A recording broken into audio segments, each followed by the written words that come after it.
नमस्कार। हरियाणा के मुख्य समाचारों के 25 खबरों के बुलेटिन में आपका स्वागत है। आगे बढ़ने से पहले आप हरियाणा के किस जिले से समाचार को देख रहे हैं, अपने जिले का नाम कमेंट सेक्शन में जरूर लिखिएगा। तो चलिए शुरू करते हैं खबरों का सिलसिला। गोगी गैंग का गुर्गा अंकित काबू, टिल्लू गैंग की बदमाश राधे की हत्या के बाद से था फरार। हरियाणा की जींद पुलिस ने गैंगस्टर जितेंद्र मान गोगू गैंग से जुड़े अंकित उर्फ गोदू को गिरफ्तार कर लिया। अंकित 11 अक्टूबर को नई दिल्ली के रोहिणी में विरोधी टिल्लू गैंग के बदमाश दीपक उर्फ राधे की हत्या के बाद से फरार था। पुलिस ने अंकित से 32 बोर की एक देसी पिस्तौल, 4 जिंदा रौंद, 32 बोर बरामद किए। रोहतक जिले में निंदाना गांव के रहने वाले अंकित पर हत्या प्रयास, लूट, डकैती, किडनैपिंग और अवैध हथियारों के 15 से अधिक मामले दर्ज हैं। पुलिस ने उसे शनिवार को जींद अदालत में पेश कर एक दिन के पुलिस रिमांड पर ले लिया। यूरिया के अवैध भंडारण मामले में 2 फैक्ट्रियां रडार पर। यूरिया के अवैध भंडारण के मामले में 2 व्यापारियों की गिरफ्तारी के बाद 2 फैक्ट्री मालिक और 2 खाद डीलर पुलिस के रडार पर हैं। बरामद हुए यूरिया के 1158 बैगों को पाउडर बनाने के लिए 2 फैक्ट्रियों में सप्लाई किया जाता था। बरामद यूरिया की कीमत 3.12 लाख रुपए आंकी गई। कुंडली थाना पुलिस दोनों को शनिवार को कोर्ट में पेश कर एक दिन के रिमांड पर लिया। झज्जर में लापता युवती का मिला शव, परिजनों ने गांव सुरहेती में जोहड़ चप्पल तैरती देख बुलाई पुलिस। हरियाणा के झज्जर जिले में एक गांव में मंदबुद्धि युवती का शव उसके ही गांव के जोहड़ से मिला है। युवती के जोहड़ में डूबने के कारण का पता नहीं चल पाया। युवती एक दिन पहले ही घर से लापता हुई थी। पुलिस ने शव को कब्जे में लेकर पोस्टमार्टम के बाद परिजनों को सौंप दिया है। नारनौल के होटल में सुसाइड का मामला, मृतक मोनू के साथ ठहरी थी गाँव की ही महिला। हरियाणा के नारनौल शहर में स्थित एक होटल में मोनू नाम के शख्स द्वारा सुसाइड करने के मामले में नया मोड़ आ गया। मोनू के साथ ठहरी महिला कोई और नहीं बल्कि उसी के गांव की थी। परिजनों ने महिला पर ब्लैकमेल कर मोनू को आत्महत्या के लिए मजबूर करने का केस दर्ज कराया है। शनिवार को शहर थाना पुलिस ने मोनू के शव का पोस्टमार्टम कराने के बाद परिजनों को सौंप दिया है। किसान आंदोलन में 2 किसानों की मौत, हार्ट अटैक से मौत की आशंका। पिछले 3 दिन में 8 लोगों की जान गई।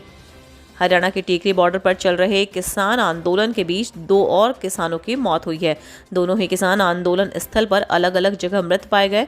मौत के कारणों का अभी पता नहीं चल पाया है। पुलिस ने दोनों के शव पोस्टमार्टम के लिए भेज दिए हैं। हालांकि हार्ट अटैक से मौत की आशंका जताई जा रही है। इन्हें मिलाकर पिछले 3 दिन में 8 किसानों की मौत हो चुकी है। एलनाबाद उपचुनाव पर भास्कर एग्जिट पोल, किसानों के समर्थन से अभय चौटाला की जीत तय। हरियाणा के सिरसा जिले के एलनाबाद सीट पर उपचुनाव हुए। मतगणना 2 नवंबर को होगी। का मूड जानने के लिए दैनिक भास्कर ने एग्जिट पोल कराया है। इस एग्जिट पोल के मुताबिक इनेलो के अभय चौटाला अपनी पारंपरिक सीट पर इस बार भी सबसे आगे हैं। 3 नए खेती कानूनों के खिलाफ आंदोलन कर रहे किसानों के समर्थन में विधायक पद से इस्तीफा देने का फायदा भी उन्हें मिलता दिख रहा है। एलनाबाद में किसान खुलकर अभय को समर्थन देते नजर आए। एलनाबाद उपचुनाव में 81.3% वोटिंग। पोहड़का गांव में 7:30 बजे तक चली वोटिंग। CDLU के अंबेडकर भवन में जमा हुई ईवीएम। हरियाणा के एलनाबाद विधानसभा सीट पर 81.3% मतदान हुआ। छिटपुट घटनाओं को छोड़कर मतदान शांतिपूर्ण तरीके से संपन्न हुआ। जिला प्रशासन की ओर से कोविड-19 के मद्देनजर सभी बूथों पर किए बचाव प्रबंधों में मतदाताओं ने पूर्ण रूप से सहयोग किया। सभी बूथों पर शांतिपूर्ण मतदान के लिए सुरक्षा के पुख्ता प्रबंध रहे। मतदाताओं को कोई परेशानी न हो, इसके लिए भी पुरुषों और महिलाओं की अलग अलग कतारें लगाई गईं। एलनाबाद उपचुनाव में पैसे बांटने के आरोप, मीठी सुरेरा में 32,000 रुपए के साथ एक आदमी पकड़ा। हरियाणा में एलनाबाद विधानसभा सीट पर चल रहे मतदान के दौरान शाम 3 बजे मीठी सुरेरा गांव में लोगों ने सीताराम नामक एक शख्स को 32,000 रुपए के साथ पकड़ा और पुलिस को सौंप दिया। घोड़ावाली गांव का सीताराम मीठी सुरेरा गांव में रहने वाला जीतराम नामक व्यक्ति के घर आया था। उससे कुछ कागज भी मिले जिन पर लोगों के नाम और मोबाइल नंबर लिखे हुए हैं। पुलिस सीताराम को हिरासत में लेकर एलनाबाद थाने ले गई। 11 महीने बाद खुला टीकरी बॉर्डर। सुबह 7 से शाम 8 बजे तक गुजर सकेंगे एम्बुलेंस व 2 पहिया वाहन। 3 नए कृषि कानूनों के विरोध में पिछले 11 महीने से बंद हरियाणा का टीकरी बॉर्डर 2 व्हीलर, पैदल और एम्बुलेंस के लिए आज से खुल गया है। किसान नेताओं के साथ दिल्ली और हरियाणा पुलिस के अधिकारियों की हुई बैठक के बाद कुछ सहमति बनी है। इसके तहत सुबह 7 बजे से शाम 8 बजे तक बॉर्डर खुला रहेगा। इसके लिए सड़क के एक साइड 2-2 फीट दोनों तरफ से बैरिकेड्स भी हटा दिए हैं। बेटी के चाल चलन पर शक, जहर देकर मार डाला। रिमांड पर छूटे माता पिता बोले बेटी की हरकतें सहन नहीं हो रही थीं। सोनीपत के पुरखास गांव में नाबालिग बेटी की हत्या के मामले में गिरफ्तार माता पिता आखिर छूट गए। रिमांड के दौरान दोनों ने रोते हुए राज उगला कि उन्हें बेटी के चाल चलन पर कुछ शक था। बेटी उनका कभी भी कहा नहीं मानती थी। उन्होंने गुस्से में बेटी की हत्या कर दी। कोर्ट ने फिलहाल दोनों को 14 दिन की न्यायिक हिरासत में जेल भेज दिया। पुलिस अब FSL रिपोर्ट का इंतजार कर रही है। झज्जर का मन्नू हत्याकांड, गुस्साए लोगों ने झज्जर के अंबेडकर चौक पर धरना दिया। हरियाणा के झज्जर में शुक्रवार की रात ट्रेड फेयर मेले के दौरान हुए वेद प्रकाश उर्फ मन्नू के मर्डर के मामले में शनिवार को गुस्साए लोगों ने अंबेडकर चौक पर जाम लगाते हुए धरना दिया। इस हत्याकांड के बाद व्यापारियों में भी काफी रोष है, जिसकी वजह से दुकानें भी बंद रखी गईं। सूचना मिलते ही DSP राहुल देव लोगों के बीच पहुंचे और आश्वासन दिया कि इस हत्याकांड को अंजाम देने वाले बदमाश जल्द ही गिरफ्तार।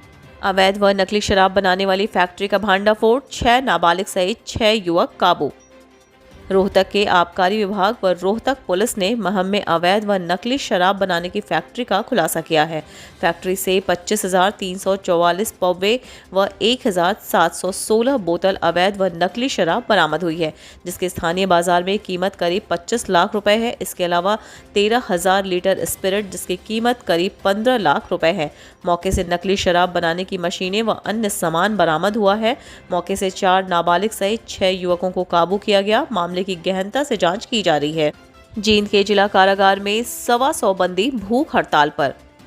हरियाणा के जींद जिला में कारागार में 3 कुख्यात अपराधियों को बिल्कुल अलग अलग रखे जाने पर शनिवार को लगभग 125 बंदियों ने रोष स्वरूप भूख हड़ताल शुरू कर दी। कैदियों की मांग है कि इन तीनों बंदियों को बाहर निकाला जाए और जेल वार्डन के खिलाफ कार्रवाई की जाए। बताया जा रहा है कि 27 अक्टूबर को जेल कर्मियों तथा बंदियों के बीच गतिरोध उस समय शुरू हुआ जब जेल वार्डन और 3 बंदियों के बीच कहासुनी हो गई। जेल सूत्रों के अनुसार जेल वार्डन ने तीनों बंदियों को शाम को प्रार्थना के लिए प्रांगण में आने को कहा था, लेकिन उन्होंने ऐसा करने से मना कर दिया। इसी बात पर उनके वार्डन के साथ कहासुनी हुई। अगली सुबह योग के दौरान भी इन तीनों बंदियों ने योग करने से मना कर दिया। इस पर जेल में व्यवस्था बनाए रखने के लिए तीनों बंदियों को बिल्कुल अलग थलग कर दी। हरियाणा पुलिस कांस्टेबल की परीक्षा कल से, जिला प्रशासन ने कसी कमर। हरियाणा में एक बार फिर से HSSC की तरफ से पुलिस कांस्टेबल की परीक्षा आयोजित करवाई जा रही है, जिसको लेकर HSSC ही रही बल्कि जिला प्रशासन ने भी कमर कस ली है।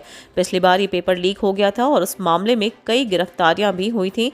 वहीं करनाल में भी ऐसे मामले सामने आए थे, जहां पर किसी और परीक्षार्थी की जगह कोई और आकर परीक्षा दे रहा था, जिसके बाद कई गिरफ्तारियां देखने को मिली थी। लेकिन अब एक बार फिर से ये परीक्षा आयोजित करवाई जा रही है। ये परीक्षा करनाल में 3 दिन 31 अक्टूबर को, 1 नवंबर, 2 नवंबर को 2 शिफ्टों में आयोजित की जाएंगी। सुबह 10:30 बजे से 12 बजे तक और शाम को 3 बजे से 4:30 बजे तक होगी। वहीं एंट्री पेपर के शुरू होने से पहले 1 घंटे पहले तक की जा सकेगी। पेपर में परीक्षार्थियों को महज एडमिट कार्ड और अपना ID कार्ड लेकर आना है। चौधरी देवीलाल की बेटी ने डाला वोट, अभय का दावा 30,000 वोट से जीतूंगा। हरियाणा की विधानसभा सीट ऐलनाबाद पर आज चुनावी महाकुंभ चल रहा है। दोपहर 3 बजे तक 58.33% वोटिंग हो चुकी है। ऐलनाबाद की जनता में भी शामिल चौधरी देवीलाल की बेटी शांति देवी ने भी अपना मतदान किया। शांति देवी ने गांव भूरटवाला के पोलिंग बूथ पर मतदान किया और उन्होंने इस बार भी अभय चौटाले की जीत का दावा किया। विश्व रिकॉर्ड बनाया, 40 किलो के युवक को दांतों से उठाकर 250 मीटर दौड़ा पहलवान बिजेंद्र। देश के युवाओं को नशे से दूर रहने का संदेश देने के उद्देश्य से भिवानी के पहलवान बिजेंद्र सिंह द्वारा शक्ति प्रदर्शन किए जा रहे हैं।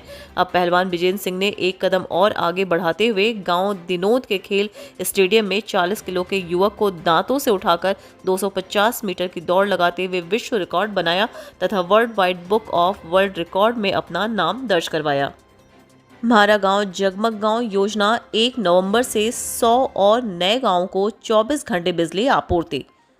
हरियाणा सरकार ने हरियाणा दिवस यानी 1 नवंबर को प्रदेश के 100 और गांवों को 24 घंटे बिजली की सप्लाई सुनिश्चित करने वाले फीडरों से जोड़कर ग्रामीणों को तोहफा दिया है। बिजली मंत्री रणजीत सिंह ने कहा कि म्हारा गांव जगमग गांव योजना के तहत अब प्रदेश के 5,487 गांवों को 24 घंटे बिजली सप्लाई दी जा रही है। शेष गांवों को भी जल्द 24 घंटे बिजली की आपूर्ति सुनिश्चित करवाएंगे। मिलावटखोरों पर कार्रवाई, 25 से 30 क्विंटल रसगुल्ले की खेप को किया गया नष्ट। दिवाली सीजन आते ही मिलावटखोर मुनाफे के लिए जनता की सेहत के साथ खिलवाड़ करने से परहेज नहीं कर रहे हैं।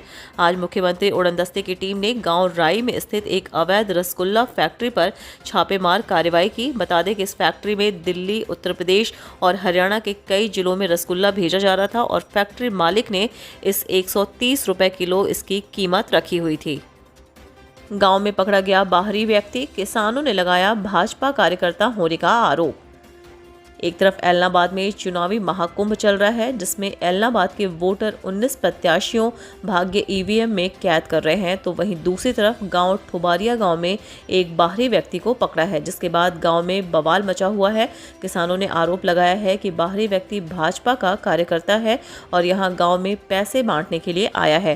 किसानों ने बताया कि पकड़ा गया व्यक्ति डिंग मंडी का रहने वाला है, जो कि एक भाजपा कार्यकर्ता है। उन्होंने उक्त व्यक्ति की गाड़ी की चेकिंग करवाने के लिए पुलिस को सूचित किया। घंटों कतार में लगने के बाद खाद नहीं, किसानों को लौटना पड़ा खाली हाथ। सरकार की ओर से भले ही खाद की कोई कमी नहीं होने के दावे किए जा रहे हों, लेकिन धरातल पर अन्नदाताओं को खाद के लिए परेशान होना पड़ रहा है। शनिवार को कुला इफ्को केंद्र पर खाद पहुंची। हर केंद्र पर करीब 500 से 1000 बैग पहुंचे, लेकिन कुछ ही समय बाद ये बैग बिक भी गए। हर किसान को 5 बैग मिल रहे थे। जो किसान समय से आए वो खाद लेकर गए और जो बाद में आए वो निराशा लेकर अपने घर गए। यह क्रम पिछले कई दिनों से चल रहा है। ऐसे में जिला प्रशासन को चाहिए कि जिले में जो खाद की किल्लत है उसे जल्द से जल्द दूर करे, ताकि किसान गेहूं की बिजाई समय पर कर सके। जिला प्रशासन की तरफ से फ्लाइंग टीम की गठन भी किया गया है, लेकिन यह टीम भी कुछ नहीं कर रही है। व्यापारियों के गोदामों में खाद है, लेकिन किसानों को नहीं मिल रही है। ठंड की आगाज के साथ बढ़ा वायु प्रदूषण। दिल्ली सहित हरियाणा व यूपी के कई शहरों की हवा हुई दमघोंटू।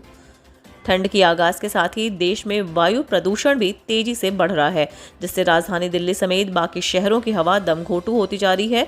बीते दिनों हुई बारिश के बाद आसमान साफ जरूर हुआ था, लेकिन एक बार फिर मौसम ने करवट बदली है और ठंड के साथ प्रदूषण खतरनाक स्तर की ओर आगे बढ़ रहा है। केंद्रीय प्रदूषण नियंत्रण बोर्ड का ताज़ा डाटा के अनुसार वायु प्रदूषण में हो रही इस वृद्धि के तथ्य की साफ पुष्टि कर रहा है, जिसमें देश के कुल 134 शहरों के वायु प्रदूषण की स्थिति का विश्लेषण करते हुए बताया गया कि 30 अक्टूबर को इनमें से 79 शहरों में प्रदूषण को लेकर हालात चिंताजनक बने हुए हैं। इसमें 33 शहर वायु प्रदूषण के मामले में खराब की श्रेणी में शामिल हुए हैं। इसमें राजधानी दिल्ली भी शामिल है। बहुत खराब श्रेणी में 2 शहर शामिल हुए हैं। इसके अलावा मॉडरेट की श्रेणी में सबसे ज्यादा 44 शहर शामिल हुए हैं। सीएम मनोहर ने किया उत्तम बीज पोर्टल का शुभारंभ। लाखों किसानों को होगा ये फायदा। हरियाणा के मुख्यमंत्री मनोहर लाल ने प्रदेश के किसानों के लिए उत्तम बीज पोर्टल का विधिवत शुभारंभ किया। इससे प्रदेश के लाखों किसानों को फायदा होगा। मुख्यमंत्री ने उत्तम बीज पोर्टल का शुभारंभ करते हुए प्रदेश के किसानों को बधाई दी। उन्होंने कहा कि इस पोर्टल से सरकारी एजेंसियां व प्राइवेट बीज उत्पादक भी जुड़ेंगे, जो पारदर्शी तरीके से किसानों को उत्तम बीज प्रदान करेंगे, जिससे किसानों की पैदावार में बढ़ोतरी होगी व उनकी आमदनी भी बढ़ेगी।